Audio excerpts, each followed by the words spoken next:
ভূমিকম্প কেন হয় জানেন?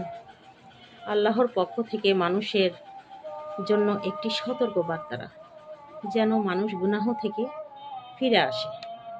মানুষের অশ্লীলতা, জুলুম, প্রকাশ্য গুনাহ করলে বিপর্যয় নেমে আসে। ঠিক তেমনি এটি মানুষের শাস্তি, আবার সৎ মানুষের জন্য পরীক্ষা। ভূমিকম্প আল্লাহ মহান শক্তি, ক্ষমতার নিদর্শন। এই সময় মুসলমানদের জন্য করণীয় হলো বেশি বেশি ইস্তেগফার করা, আল্লাহকে ডাকা, তওবা করা, আল্লাহর দিকে ফিরে আসা।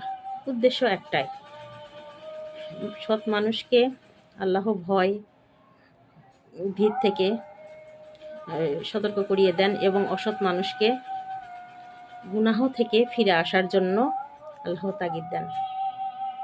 যেহেতু বাংলাদেশে ঘন ঘন ভূমিকম্প হচ্ছে, সবার উচিত আল্লাহকে বেশি বেশি ডাকা, ইস্তেগফার করা, তওবা করে আল্লাহর কাছে ফিরে আসা, প্রকাশ্য গুনাহ থেকে ফিরে আসা। আসলে আমাদের বাংলাদেশে যা দেখতেছি চারিদিকে, তো এরকম হওয়ার স্বাভাবিক। তো আমরা সবাই যেন আল্লাহর কাছে, আল্লাহর রাস্তায় যেন ফিরে যেতে পারি। সবাইকে আল্লাহ সঠিক বুঝদান করুক, সবাইকে আল্লাহ হেদায়েত করুক। আমিন।